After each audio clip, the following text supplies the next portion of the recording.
오늘 저와 여러분이 읽은 이 시편 46편에 부제를 보면은 이런 표현을 쓰고 있습니다. 거기 한번 보시면은 고라 자손의 시 인도자를 따라 알라못에 맞춘 노래다라고 이렇게 표현을 하고 있습니다. 이 알라못이라는 것은 이스라엘 사람들이 쓰는 표현 가운데 하나입니다. 이것은 어찌 보면은 노래, 우리 찬양을 할 때 쓰는 하나의 표현인데, 여성에 있어서 소프라노 고음, 쫙 올라가는 그 고음을 알라못이라고 합니다. 그러니까 높은 이 표현하는 것입니다. 그런데 왜 이 고음으로 하라고 했을까라는 것이죠. 이러면은 여성의 이 높은 소프라노 소리를 알라못이라고 하면은 남성의 이렇게 제가 더 낮아야 되는데 여기까지는 밖에 안 났습니다. 더 저보다 이 목소리보다 더 쫙 밑으로 내려가는 이 목소리를 스미닛이라고 합니다. 스미닛 하면은 이거는 다른 표현으로 하면은 우리 성경에는 8번째 줄이라고 되어 있는데, 이거는 악기의 8번째 줄 이런 게 아니고 그냥 우리가 표현할 때 저음을 표현하는 것입니다. 저음. 그래서 역사서에서는 이게 찬양을 할 때 수금의 8번째 줄이라고 하는데, 사실은 이게 악기의 8번째 줄이라는 말보다는 이게 스미닛이라고 그냥 말해서 여기도 그냥 표현했지 않습니까? 알라못, 스미닛 하면은 이게 저음입니다. 그래서 한번 이렇게 성경을 보시면은 조금 아침이지만은 한번 시편 12편만 한 군데만 볼까요? 시편 12편을 한번 보시기 바랍니다. 시편 12편의 제목을 한번 보면은 이렇게 되어 있습니다. 다윗의 시 인도자를 따라 8째 줄에 맞춘 노래다. 바로 요게 바로 뭐냐면은 스미닛입니다. 스미닛. 그래서 이때는 이게 남자의 저음을 나타냅니다. 그래서 사람들은, 특별히 이스라엘 사람들은 이 고음이라는 것은, 사실은 우리는 현대 사회는 이런 고음, 이런 소리를 조금 짜증나거나 불편해하지만은 이 고대 사회 속에서 고음이라는 것은 기쁨의 소리, 승리의 소리, 환호와 희망과 소망을 가져오는 소리. 이래서 하나님을 찬양할 때, 특별히 하나님이 이렇게 나를 일으켜 세워주시고 너무너무 기쁘고 승리하고 너무 좋다고 할 때는 이렇게 고음으로다가 이렇게 찬양하라라고 이렇게 표현합니다. 반대로 저음일 때는 어떤 것이냐? 하나님 앞에 탄식을 하는 겁니다. 나의 아픔과 나의 낯섦과 나의 절망스러움과 나의 괴로움을 하나님에 표현할 때는 8째 줄에 맞춰 노래한다라는 이 표현을 스미닛을 따라 노래하라고 이렇게 표현합니다. 그래서 어쨌든 이 시편 46편은 지금 무엇인가 하나님이 나에게 기뻐할 만한 상황, 나에게 환호할 만한 와 하고 막 너무 좋아서 그러할 만한 상황을 지금 이 시인이 노래하고 있다라는 것을 우리가 알 수 있습니다.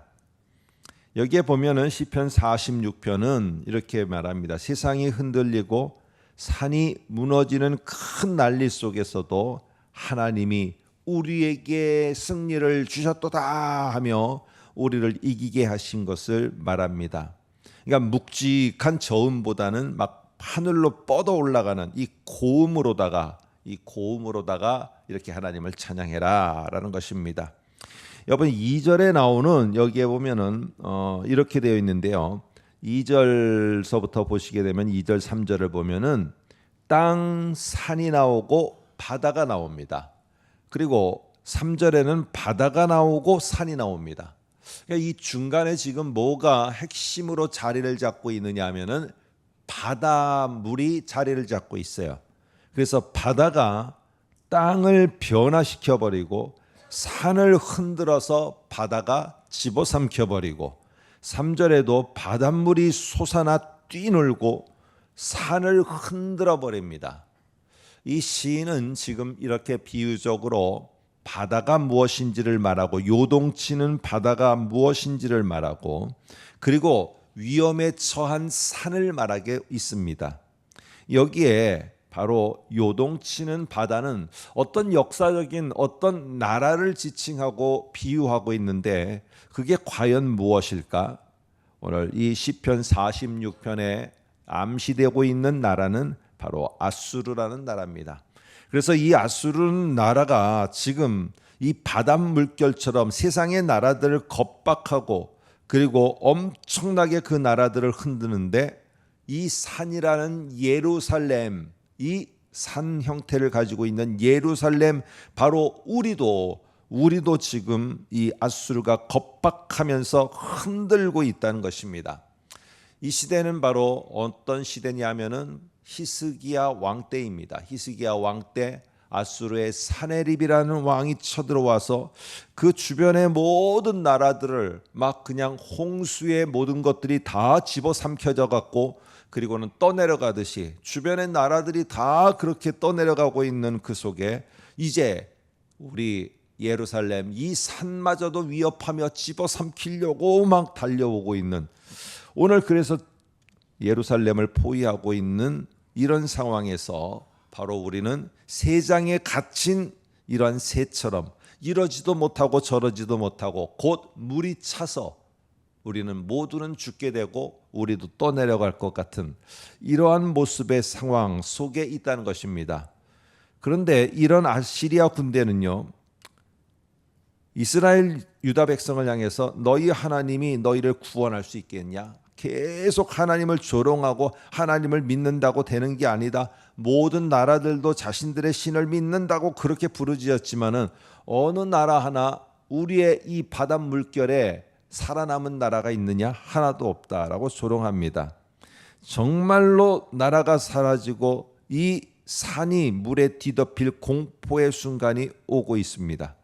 자, 그런데 오늘 여기에 보면은요, 피난처라는 말을 46장에 쓰고 있습니다. 이게 보면은 하나님은 우리의 피난처시다라고 말하고 7절에 보면은 이렇게 후렴입니다. 후렴구가 나오는데 노래 부르다 보면은 우리가 찬송가도 부르다 보면 1절, 2절, 3절은 가사가 다르지만 후렴구는 똑같지 않습니까? 가사가 이것처럼 7절에 보면은 만군의 여호와께서 우리와 함께 하시니 야곱의 하나님은 우리의 피난처시로다 라고 말하고 11절도 후렴으로 나오는 겁니다. 만군의 여호와께서 우리와 함께 하시니 야곱의 하나님은 우리의 피난처시로다 라고 말하고 있어요.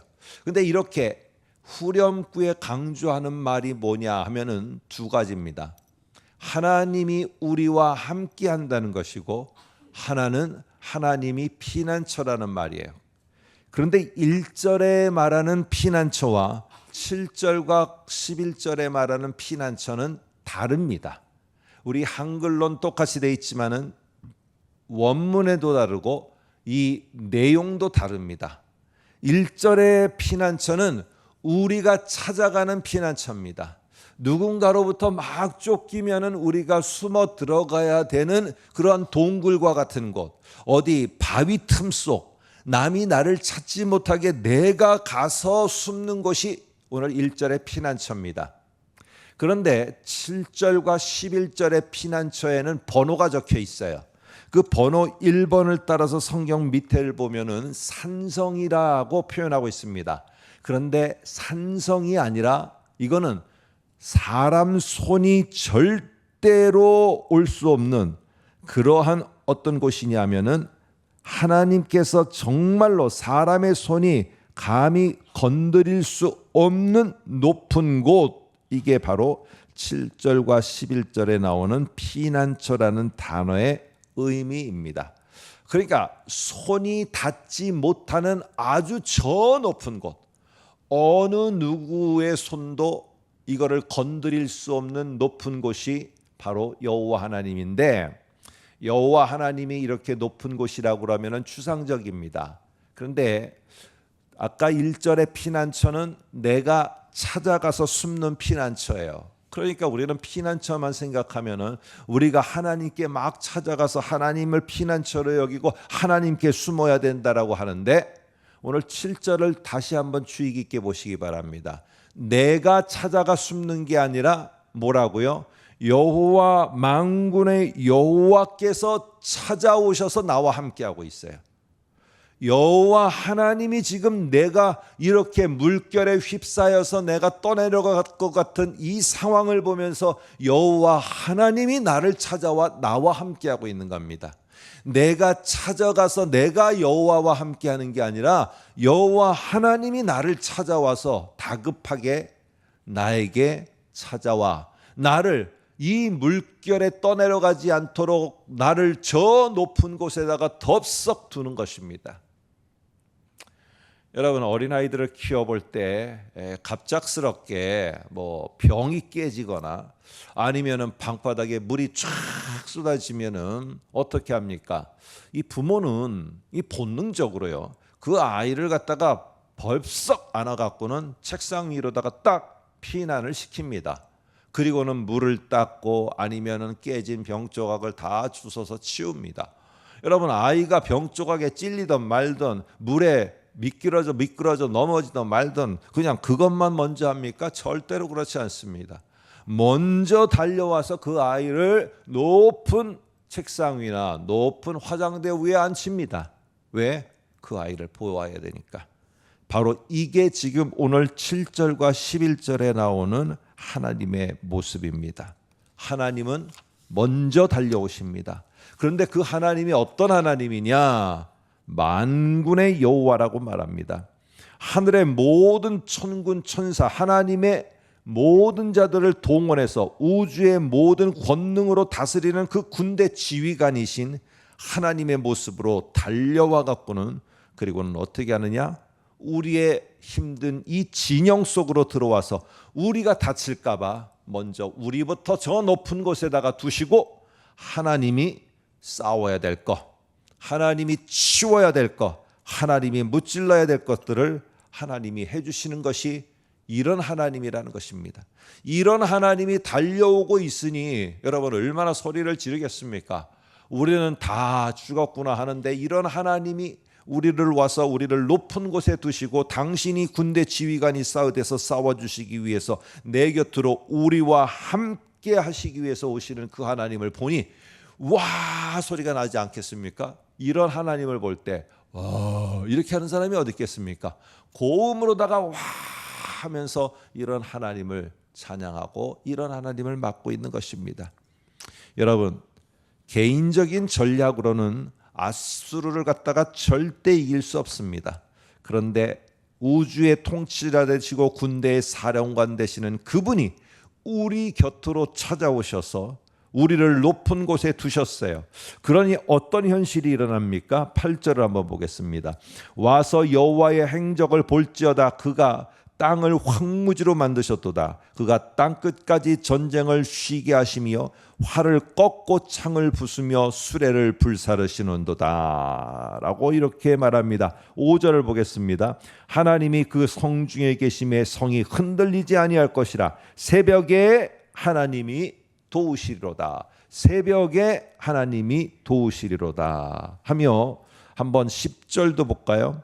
이르시기를 너희는 가만히 있어 내가 하나님 됨을 알지어다. 내가 문나라 중에서 높임을 받으리라. 내가 세계 중에서 높임을 받으리라 하시는도다 라고 하며 오늘 이 새벽에 하나님이 뭔가 큰 일을 찾아오셔서 우리는 높은 곳에 두시고 당신이 직접 군대 사령관이 돼서 이 모든 것들을 싸우실 것을 말합니다. 언제? 새벽에. 그대로 오늘 이 시편의 기자가 이렇게 하나님 앞에 노래했던 것처럼 결국에 밤중에 하나님의 사자가 그곳을 침해, 아수르를 침해 아침에 새벽에 일어나 보니 18만 5천 명이 그냥 죽임을 당한 상태로 있게 되어짐을 유다 백성들은 보게 됩니다.